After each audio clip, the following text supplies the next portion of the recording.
And we're at the LA Times Festival of Books with S.A. Stovall. Thanks so much for being here with us. Well, thank you for having me. It's super exciting. Now, you're the author of The Vice City, currently 2 books in the series.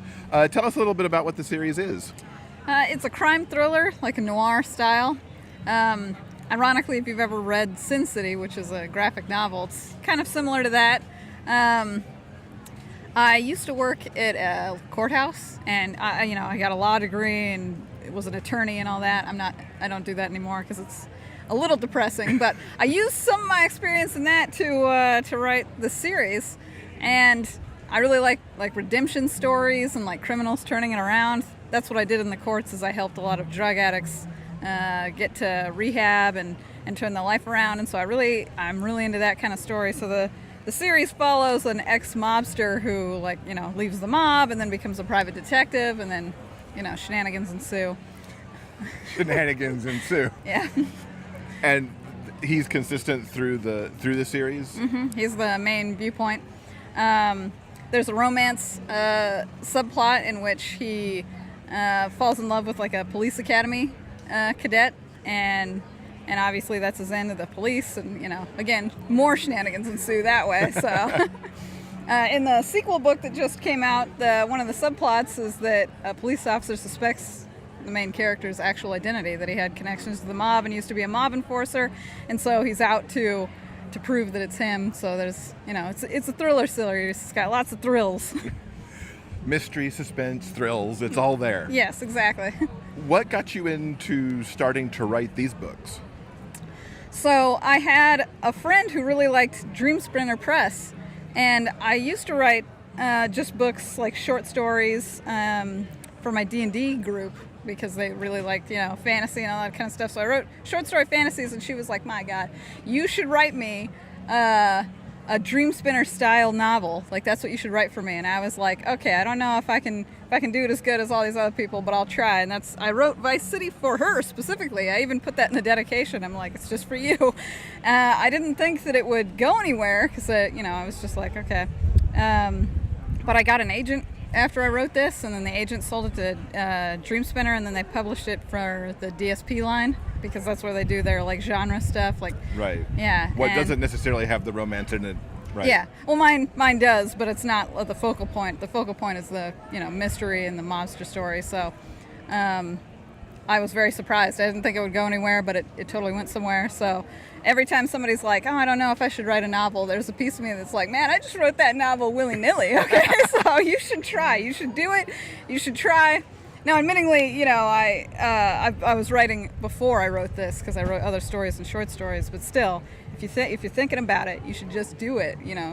And don't even think to yourself, "Oh, nobody will read this," because I kind of thought nobody's gonna read a crime noir. You know what I'm saying? Like I was like, that's old school. Nobody reads that kind of stuff anymore. But no, people do, and people like it. So I was really happy.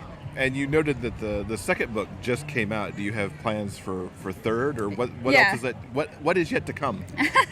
Yeah, I have. I'm about halfway through the third book, and it's a true series in the sense that it could go for as long as I wanted, or that kind of thing. It's not like a trilogy or a set thing, like something needs to happen. But as a private investigator, anything can happen. All sorts of shenanigans can ensue. But, Very true.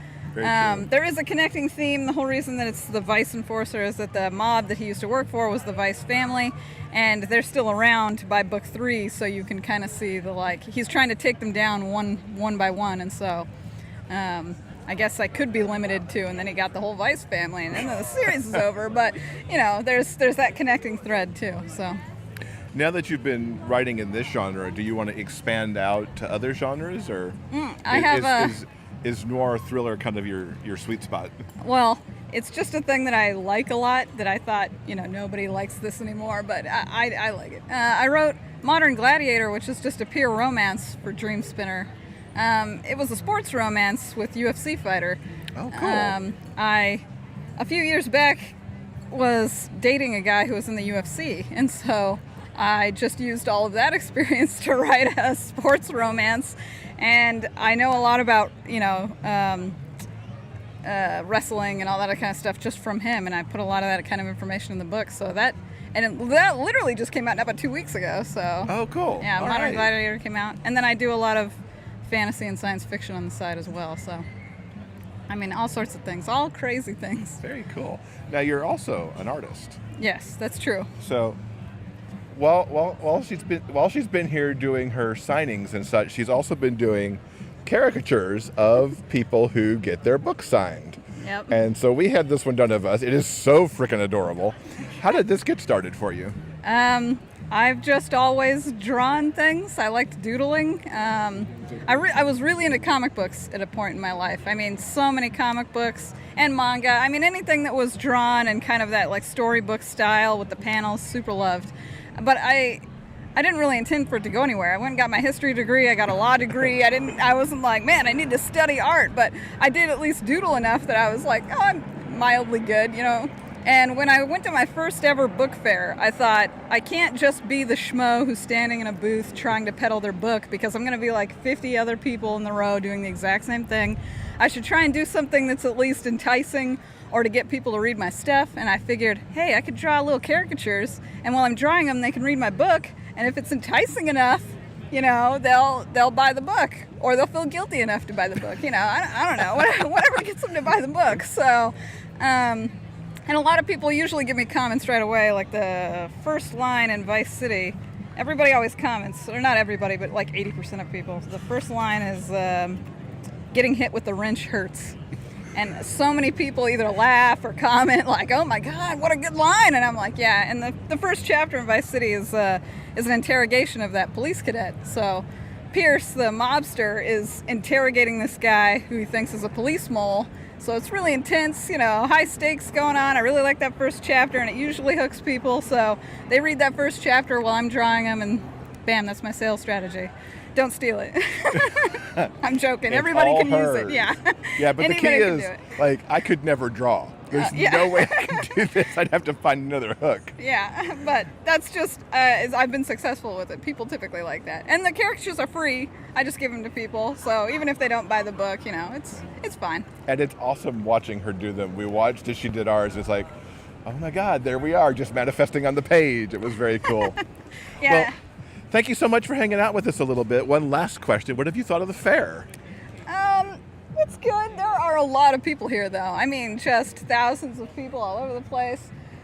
Going to the food trucks was fun, although not during lunchtime. There's like a mile-long line from here to the sun and back. Nobody wants to do that. But the food trucks are good. The people seem to be really nice, and I don't know, it's just a good time.